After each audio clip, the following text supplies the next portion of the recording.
So in this particular video आपको क्या cover करने वाला हूं, मैं आपको खाली एडिटोरियल लेटर का फॉर्मेट नहीं बताऊंगा, एक सैंपल बताऊंगा and how to well organise the data. आपको जो गिवन इन्फॉर्मेशन है, क्वेश्चन जो दिया जाता है, इसको आपको कैसे ऑर्गेनाइज करना है, आपके एंटायर लेटर को कैसे आपको डिवाइड करना है। Your letter must be divided into 3 aspects, that is what, why and how. ये कैसे डिवाइड करना है मैं आपको सब बताऊंगा। यूजुअली क्या होता है कि what we do, most students क्या करते हैं कि when they start the writing a letter, they write the format, subject, intro, salutation, everything, but when it comes to writing the content, so they immediately first try to write few key ideas, then उसके बाद कुछ और ideas आते हैं तो ये strike करते हैं, उसको रीराइट करते हैं। Okay, they make a complete mess on a paper, or even after writing they are not satisfied at the end, they still think that ये मेरे को ये लिखना था, अरे ये लिखना था।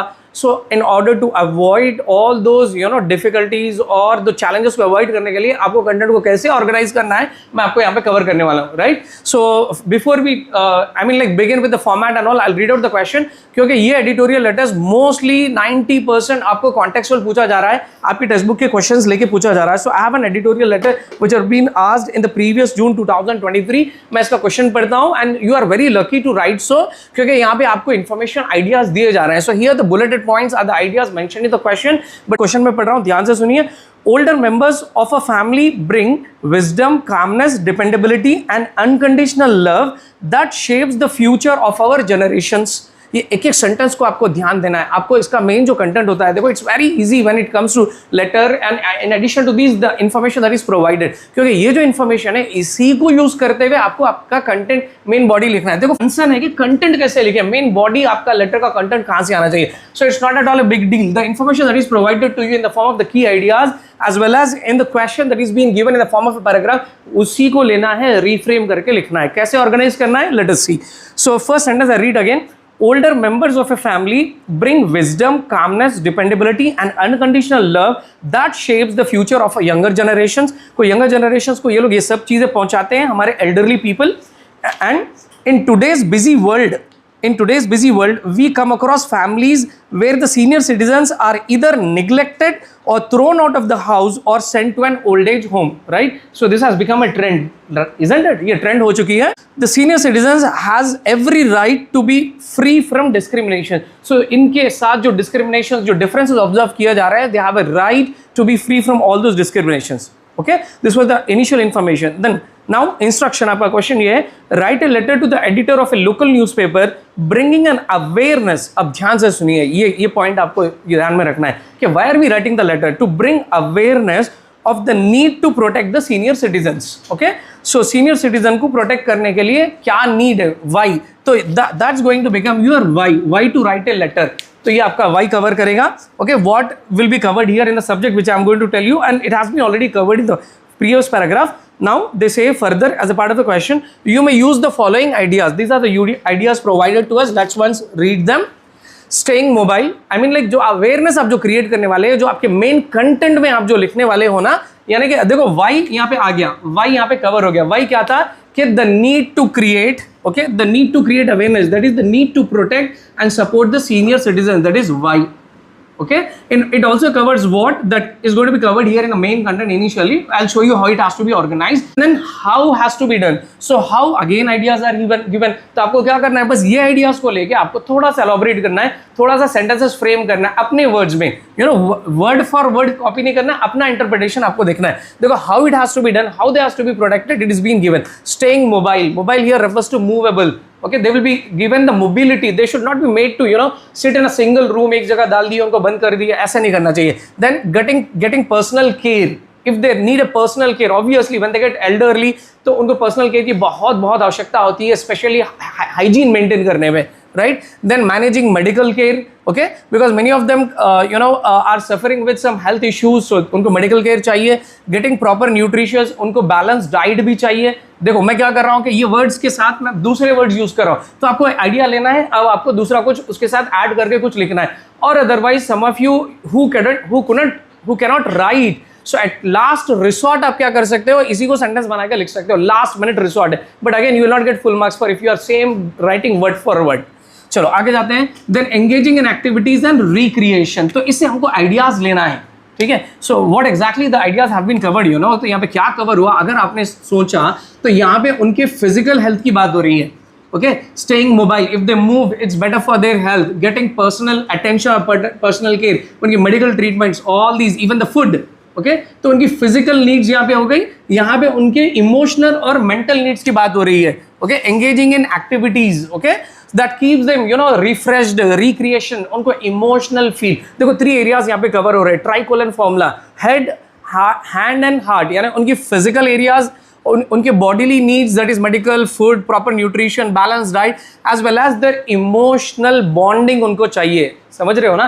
तो इस तरह आपको यहाँ से निकालना है कि given information क्या. First, let's look at a format, okay? Again यहाँ पे बड़ा problem है कि हम कई workbooks में, कई guides में यहाँ वहाँ देखते हैं कि there are different formats. As I've been repeatedly saying, within a book you find inconsistency of format. कभी एक जगह comma होता है, कभी एक जगह नहीं होता है. So here I try to present you the best format, that is the most acceptable format. So let's look at it. So first आपका aspect क्या होगा कि first is going to be the sender's address, okay? And going forward I'll tell you why we are writing this letter to the editor. Editor को क्यों लिख रहे हैं, editor को क्यों लिखना चाहिए, मैं आपको आगे बताऊंगा.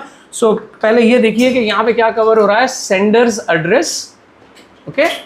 कि general I'm talking about, okay? And there are again some do's and don'ts I'll share कि sender's address, ये किसका address है जो भेजने वाला है, letter लिखने वाला है. And then you have to leave space of a line. As of now you know कि you have been given a booklet, ruled booklet, तो वहाँ पे आपको एक line leave करना है, okay?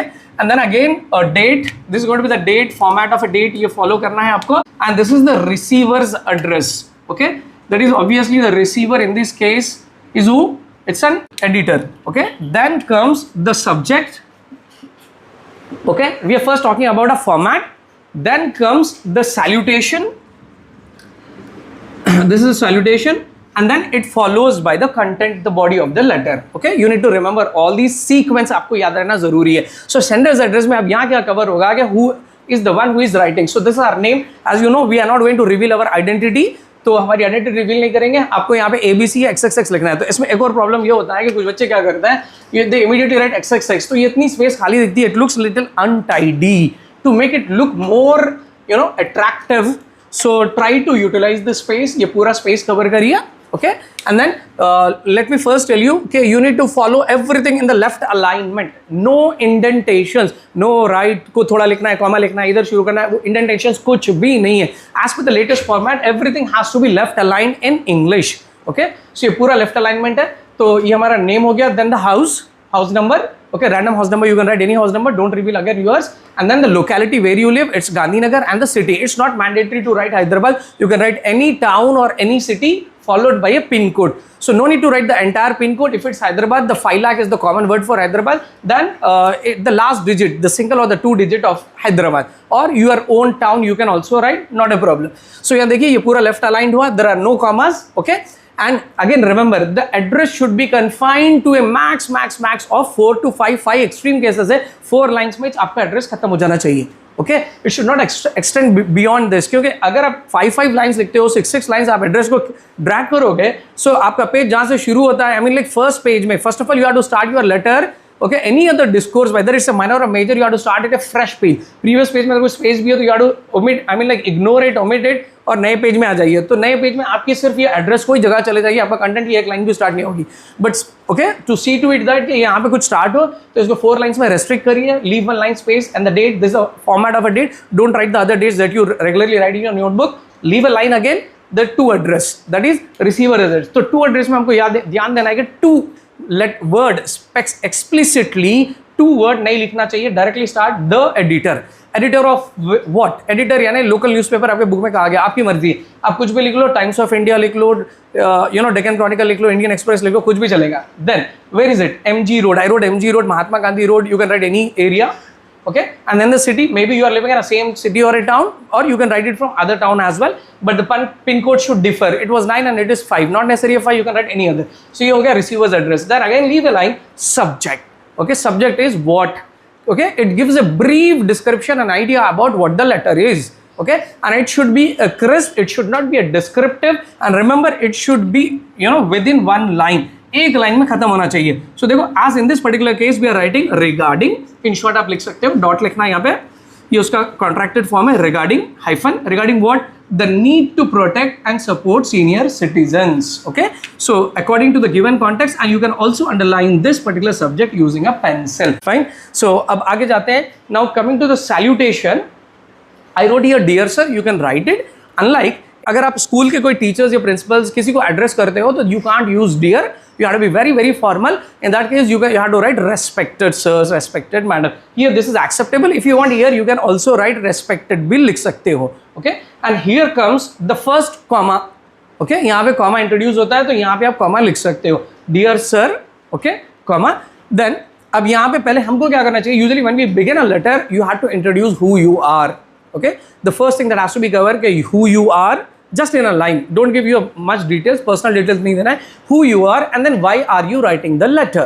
क्योंकि एडिटर को हम लेटर क्यों लिख रहे हैं वो उसको बता देना चाहिए. यूजुअली हम एडिटर को क्यों लेटर लिखते हैं कि कोई इंपॉर्टेंट सब्जेक्ट्स और I mean like important matters which are really significant, which has to be addressed और विच विथ रिगार्डिंग इसके साथ साथ हमको पब्लिक में इसकी अवेयरनेस क्रिएट करना है, इसके डूज एंड डोज बताना है, लोगों में एक रियलाइजेशन, सेंसिटाइजेशन करना है. For that purpose we write the editorial letter and our editors will publish this letters. Okay, तो so let's begin with, you have to please cooperate with me. मैंने यहाँ पे फॉन्ट बहुत छोटा छोटा लिखा क्योंकि okay we are restricted with the space, क्योंकि बहुत सारा आपको टू और फ्रॉम में ही निकल जाता है एड्रेस. देखिए, this is who am I. I am an avid reader of your esteemed newspaper. Okay, I will tell you what is it. You can keep this line universal to any editorial letter. कुछ भी subject होने तो आपकी first line आप ये रख सकते हो. ओके, अब ये एविड रीडर का मतलब क्या है. एविड का मतलब होता है जो बड़े शौक से, जो बड़े चाह से, बड़े चाव से पढ़ने वाला. One who reads with interest and regularly. अब some people are like avid reader of some story books, novels. कुछ ना बुक्स पढ़ते रहते हैं कहीं ना कहीं. whenever they get a time they start reading, so they are avid reader. So similarly हम क्या है बता रहे हैं, I'm an avid reader of your esteemed newspaper. Okay, so esteemed is like we are admiring the newspaper. Fine, तो हम उसको newspaper को बता रहे हैं बहुत अच्छा न्यूज़पेपर आपका जो है, क्योंकि भाई how are you expecting him to publish this article. आपके लेटर को आर्टिकल के फॉर्म में वो या फिर आपके कंसर्न्स को क्यों पब्लिश करेगा, because newspapers are meant actually for the commercial purpose, they have to fetch revenue to them. So आप उसको इसलिए से थोड़ा सा बटरिंग कर रहे हो तभी आपके पेपर को प्रिंट कर, आपके लेटर को प्रिंट करेगा. So now why are we writing this letter. This letter is intended, the intention behind this, you can use any other intro the way your teachers have taught, you have been used to that, like this is with reference to, this is regarding, ऐसे भी आप start कर सकते हो. This letter is intended to draw attention यानी ध्यान आकर्षित करना. To draw attention where, कहाँ पे, to an important issue या to important subject, एक important matter. What is that important matter? That affects a significant part of our society as cited above. So this may be new to you. I'll tell you what is this and I'll come back to that. Cited above का मतलब होता है as shown above. In this context, जैसा कि ऊपर बताया गया, mentioned above. ठीक है, चलो यहाँ देखते हैं कि हम नीड पे एम्फसाइज करते हैं कि फर्स्ट पैराग्राफ में इनिशियली हमने जैसे कि सब्जेक्ट में वर्ड बता दिया कि अब हम ये देखते हैं कि why there is a need to support the elderly, why there is a need to protect and support. तो ये वाई के बाद में फिर हम देखते हैं कि how to do it, and then last आपका जो कंक्लूडिंग पैराग्राफ होगा, this going to reemphasize the need. जो आपकी मेन बिगनिंग होती है उसको लास्ट में आपको कंक्लूजन में फिर से रीएम्फसाइज करना चाहिए. तो मैं आपको क्या बता रहा हूँ कि इन ए जनरल सेंस किसी भी तरह का आपको मैटर पे आपको एडिटोरियल लेटर लिखना है तो आपके सब्जेक्ट में व्हाट कवर होगा, फिर फर्स्ट पैराग्राफ में आपके वाई होगा, and then how to do it, and at a conclusion reemphasizing the main subject again. ठीक है, सो चलो इसको क्विकली हम पढ़ते हैं. सो यहाँ पे हम कंटिन्यू करते हैं. Each of them has contributed, here each refers to the each elderly person has contributed immensely यानी largely to their families and society in general, क्योंकि every individual, आज हमारे पास जो कुछ भी है, these are all the contributions of the elderly, okay, from our families and from other families. So families के लिए, society के लिए इन्होंने contribute किया. उतना ही नहीं, even today their wisdom and life experience, because they are the most wise people and are like more experienced than all of us, isn't it? They have gone through all these stages of life, so उनके पास में बहुत ज़्यादा treasure of knowledge और experience होता है. So even today their wisdom and life experiences serve as valuable resources. घर में जो इसके बड़े होते हैं, so they keep on at times जब भी हमको emotional need की ज़रूरत पड़ती है, जब हमको कुछ decisions लेना है, so their experience and their knowledge help us a lot, isn't it? So let's continue. और क्या करते हैं, how they are more helpful to us, they pass down cultural values, okay, traditions and morals. They teach morals to the younger generations. Moreover, what do they do? तो हमारा जो cultural heritage है, how is it passing down, कि ये एक से दूसरे generation कैसे आता है, ये एल्डरली लोगों के साथ ही आता है हमको, ठीक है. They help us know what exactly has to be learned. They pass down the cultural rich cultural values, traditions, moral to the younger generations. Fine. So despite their invaluable contributions, they are often abused or abandoned. इतना सब होने के बावजूद भी, यानी they are of lot of help to us.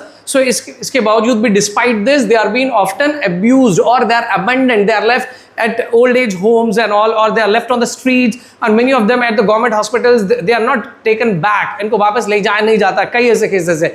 So it is shameful on our part to abandon those who sacrificed their entire lives to shape ours, isn't it? So उन बच्चों के ऊपर it's like very shameful कि who has, the parents have sacrificed their entire lives. You know, many of the parents who are living abroad, whether internationally or in the Middle East, for the jobs that they go, they hunt and all, they stay years and years. Some of them have spent 15 to 20 years, right, away from the families. They have sacrificed everything so that they shape the lives of the children. ठीक है, तो यहाँ तक हमने need को बताया. अब हम आते हैं कि how to take care of them, how to protect them. तो यहाँ पे 3 एस्पेक्ट्स है. जैसे मैंने आपको जो की आइडियाज आपको दिए गए थे, इन्फॉर्मेशन वहां से मैं आपको बताया कि उनकी फिजिकल नीड्स, उनकी इमोशनल नीड्स, उनकी मेंटल नीड्स, ये पूरी करना है हमको. सो देखिए, अभी हमने क्या किया कि we have sensitised the people, okay, in general को हम लोगों में एक एहसास दिलाने के बाद आप कह रहे हैं कि it is our moral and social responsibility to make sure that they live, the elderly live with dignity, comfort and safety. देखो ये ट्राइकोलन मैं यूज कर रहा हूँ.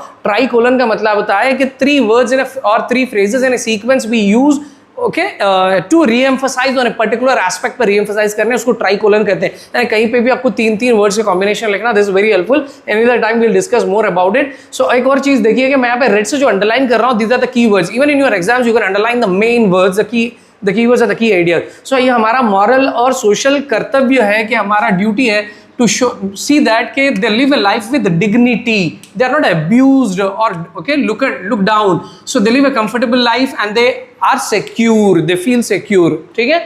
So इसको कैसे करना चाहिए? We have to see that their needs are met with patience and kindness. The caregivers had to be very patient and they had to deal with them very kindly, because as they get older, this is not related, मैं आपको बता रहा हूँ कि they get senile. Okay, senile का मतलब होता है सेनिलिटी इनमें आ जाती है. सेनिलिटी का मतलब होता है इनमें रीजनिंग खत्म हो जाती है, इनकी मेमोरी खत्म हो जाती है. ओके, इनकी फिजिकल वीकनेसेस, उनके आई साइट, उनके हियरिंग, सब भी वीक होने शुरू हो जाता है. ठीक है, they start to behave like small kids. So you have to deal with them very patiently and kindnessly as they dealt with you when you were kids.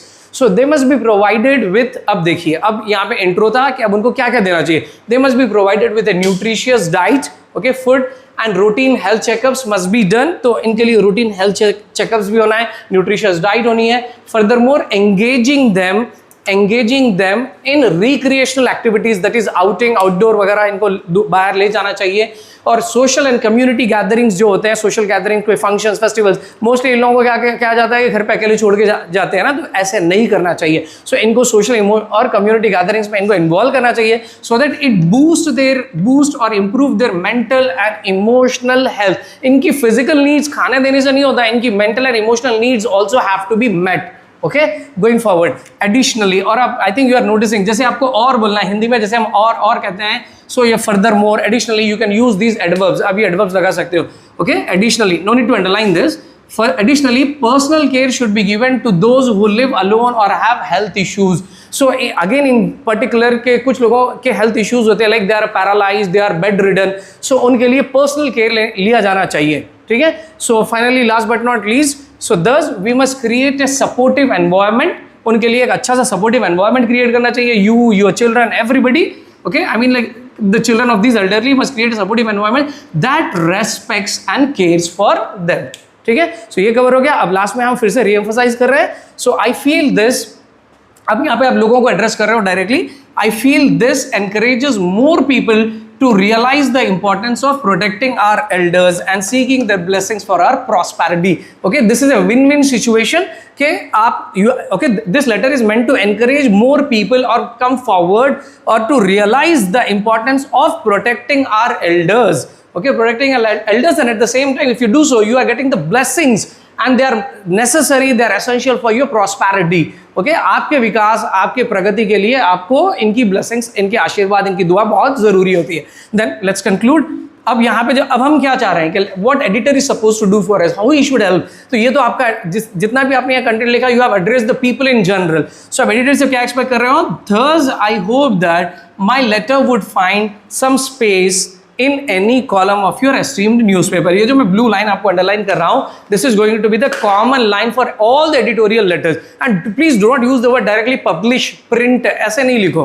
Okay so इसको थोड़ा सा हम सर्टल वे में लिखते हैं और पोलाइट वे में, क्योंकि ये फॉर्मल लेटर है, यहाँ पे आपको बहुत फॉर्मल टोन, पोलाइट टोन लेके चलनी है। So thus I hope that my letter would find some space. Okay don't directly ask him print it, publish it, okay in a subtle way कि some space in any column, news में जो आई mean like paper में जो publish किया जाता है वो articles या फिर न्यूज़ेस हो, कॉलम में काउंट किया जाता है, कंसीडर किया जाता है in any column of your esteemed newspaper. ठीक है, so with this we have completed a letter. See it's like very easy to do that. So all that you need to remember is what is your subject, and then when you start you have to introduce yourself to the editor as I am an avid reader of your esteemed newspaper, and this is with reference to, okay, I would like to bring a few lines for the kind consideration। ऐसे कुछ अच्छे formal tones जो आपके teacher ने बताए, you can also go with that। There are no hard and fast rules, only to follow this। आप ये format ले लीजिए, आप अच्छे से अच्छे words आपको आते हैं तो please do use them। Okay then talk about why. First paragraph आपका वाई रखिए। अब पॉइंट चेंज हो रही है यहाँ पे, देखो पैरा कब चेंज करना है, जब आप प्रोसीजर कोई बता रहे हो कि हाउ कैसे करना है, तो देन चेंज द पैराग्राफ। ठीक है, और लास्ट में भी कंक्लूडिंग आपका पैराग्राफ चेंज होना चाहिए। मैक्स 3 पैराग्राफ्स में लिखिए। अब देखिए कॉम्प्लीमेंट्री एंडिंग होनी चाहिए। ये सब हो गया, तो अब यहाँ पे लिखेंगे हम थैंक यू। या बहुत ध्यान से देखेंगे क्योंकि यहाँ पे you know most students often make many mistakes. So thanking you, so here some students what do they do, you know they write thank you. No thank you dear, thank you नहीं लिखने का। Okay आपका letter ये present participle form में, ING form में आना चाहिए verb thanking you. Okay and then there is no comma, you have to leave a line, and then finally आपकी जो क्लोजिंग है यहाँ पे आप क्या लिखोगे, yours truly। and then यहाँ पे जो कॉमन मिस्टेक की जाती है कि often what do the students do is they put a apostrophe जो ये लिखते हैं ना, तो वो नाउन के साथ आता है। Okay like this is Ravi, Ravi का पेन है, दिस इज रवीज पेन, वहां पे एपोस्ट्रोफ आएगा बिलोंगिंगनेस के लिए। ये प्रोनाउन है यूअर, यहाँ पे एपोस्ट्रोफ नहीं आना चाहिए, यूअर्स में एपोस्ट्रोफ नहीं देना। yours truly and then you are supposed to mention your name, as you know we don't mention our name, यहाँ पे नाम नहीं लिखा जाता है, simply write XXX। Okay so ये हो गया, आई मीन लाइक आपकी क्लोजिंग सिग्नेटरी हो गई, यहाँ पे कॉम्प्लीमेंट्री एंडिंग थैंकिंग यू हो गया, yours truly। With this we have ended the letter. So this is what editorial letters, no address on the envelope, nothing, वो इनफॉर्मल लेटर्स में आता है। तो इंटरव्यू की स्क्रिप्ट में आपको मिनिमम आपको 14 डायलॉग्स ऑल टुगेदर, मिनिमम 14 लिखना है, इससे ज्यादा लिखे तो बहुत अच्छी बात है। सो अब यहाँ पे एक इंटरव्यूअर के मैंने कुछ कीवर्ड्स लिखे हैं। सो ये इंटरव्यूअर आप है, ओके और ये वंगारी मताई है जो नोबेल लॉरेट है, नोबेल प्राइज विनर है। तो इन दोनों के बीच में इंटरव्यू चल रहा है। तो हाउ टू स्टार्ट, हम एक सैंपल ले रहे हैं, तो इसको कैसे स्टार्ट करें। इनका इंटरव्यू या किसी का भी इंटरव्यू स्क्रिप्ट आप लिखो, ये फॉर्मल होगा, तो आप इसको कैसे लिखोगे। पहले आपकी स्टार्ट ऐसे होनी चाहिए, good morning ma'am, hope you are doing well, या how are you doing, in a formal way आपको पूछना है। तो अब इसका रिप्लाई क्या आएगा, good morning, I am fine. ठीक है, सो पहले आपको ऐसी स्टार्ट करनी है, don't start directly with questions. फिर देन आई फॉर इंटरव्यूअर, मैंने स्पेस को सेव करने, टाइम को सेव करने, आई लिखा है, WM इज वंगारी मताई, तो आप पूरा लिखना चाहिए। आई एम रियली इंस्पायर्ड बाय, अब उनकी कुछ अच्छी चीजों के बारे में आप बात करिए। जब किसी पर्सन को मिलता है, कोई अचीवमेंट वाले पर्सन को, ओके कोई सक्सेसफुल पर्सन को, तो उनके व्हाट इंस्पायर्ड यू, उनकी अच्छी चीजों के बारे में आप बात करिए। Okay I am really inspired by your environmental conservation, by your movement for environmental conservation, by your work for the environmental conservation, इससे मैं बहुत इंस्पायर हूं। I really okay like I really look forward to learn from you, मैं आपसे सीखना चाह रहा हूं। ऐसा कुछ आप बताइए, उनकी तारीफ करिए। तो उन्होंने रिप्लाई में क्या बोलेंगे, ऑब्वियसली उनका रिप्लाई क्या होगा, thank you, okay so it's my pleasure, इस तरह कुछ बोलेंगे उन्होंने। फिर अब यहां से आपके क्वेश्चन स्टार्ट हो गए। आपके 4 डायलॉग्स ऐसे इंट्रो में चले गए। अब यहां से क्वेश्चंस, तो किसी भी अचीवमेंट आई मीन लाइक कोई सक्सेसफुल पर्सन जो भी होता है, सो उनका other side of the coin क्या होता है कि challenges, they face the challenges, they were challenges for their life in their lives, they have overcome them, right. So लोगों ने कैसे अपने चैलेंजेस को ओवरकम किया, आपको पूछना है। So what challenges did you face, okay during your journey, and what challenges, यानी खाली चैलेंजेस कौन से फेस किए वो नहीं, उसको कैसे आपने ओवरकम किया, how did you you know overcome दो चैलेंजेस, आप उसको कैसे टैकल किए, वो पूछना है। तो अब उसका फिर उनका आंसर आएगा, तो ये आंसर आपको लिखना है। तो आंसर आपको कब मालूम होगा? अगर आप लेसन पढ़ते हो तभी आप ये कर पाओगे। So please give one quick reading for it. Then अब फर्दर इंटरव्यूअर क्या पूछ रहा है? अब इनको नोबेल प्राइज जो मिला ग्रीन बेल्ट मूवमेंट, इनका बहुत आई mean like this phrase is synonymous, it is associated with Wangari बताया। तो उनसे पूछिए कि can you elaborate further, can you elaborate more about the green belt movement. इनका जो एनवायरमेंटल कंजर्वेशन का जो प्रोजेक्ट था उसको ग्रीन बेल्ट मूवमेंट कहा जाता है। कैन यू एलॉबरेट फर्दर, उसके बारे में आप कुछ एलॉबरेट करिए, कुछ और बताइए। ओके, इनका क्वेश्चन बहुत छोटा होगा, एक लाइन या 2 लाइन में होगा इनका सेंटेंस। इनका रेस्पॉन्ड आपको थोड़ा सा डिस्क्रिप्टिव लिखना पड़ेगा। देन फर्दर इंटरव्यू आस्क कि आपने जब ये मूवमेंट किया इनमें क्या क्या एक्टिविटीज आपने की, जो एलॉबरेट करेंगे तो एक्टिविटीज बताएंगे कि through what were the part of this movement. So then what remarkable changes did you observe in the people, आप जिन लोगों के साथ काम कर रहे हैं तो ये एक्टिविटीज के साथ उनमें क्या चेंजेस आए, व्हाट रिमार्केबल चेंजेस और what drastic progress or the growth you have seen among the people. Obviously she is going to reply उन्होंने क्या चेंजेस पाए वो सब बताएंगे। आपको लेसन का अगर आइडिया है तो you can write it much much better. उनको चैलेंजेस क्या हुए, initially they were you know they don't know how to plant trees and all, तो ये लोग फॉरेस्टर्स को बुलाते हैं तो उनका तरीका इनको समझ में नहीं आता। याद है आपको? राइट। चलिए अब आगे जाते हैं। तो जब आपको इंटरव्यू एंड करना है, इसमें और भी आप फर्दर कंटिन्यू कर सकते हो, this is just a sample. Okay, आपके पास आई मीन लाइक आपके पास कहीं ना कहीं आपकी स्कूल की नोट्स में एलएमआर में कहीं ना कहीं आपको तो ये मिल जाएंगे सैंपल। देन फर्दर इंटरव्यू पूछ रहा है कि ये कॉमन सेंटेंस होगा, ये इनिशियल 4 डायलॉग्स और ये डायलॉग कॉमन रहेगा। What message would you like, context में what message would you like to give to the people who are struggling with environmental problems. कई ऐसे कंट्रीज है जहां पे एनवायरमेंटल प्रॉब्लम्स से लोग स्ट्रगल कर रहे हैं, तो उनके लिए आपका क्या मैसेज है, because she is a very experienced person in that field. ठीक है, सो अब उनका मैसेज यहाँ पे होगा and then you are going to conclude it. अब आपको कंक्लूड करना है, तो डायरेक्टली हम एब्रप्टली कंक्लूड नहीं करेंगे। ओके, आप उनको थैंक करना है, आप उनको बोलेंगे I am like very grateful to you, I'm thankful to you for sharing insights। insights का मतलब होता है deep, गहराई का analysis और knowledge। okay, for sharing your insights, your experiences, your learnings, and at the same time I'm grateful for you to you for your valuable time। ठीक है, और obviously she is going to say most welcome या it's my pleasure, इस तरह बोल के ये and हो जाएगा। समझ में आ गया? तो इसी तरह आपको किसी का भी इंटरव्यू स्क्रिप्ट आप लिख सकते हो, बट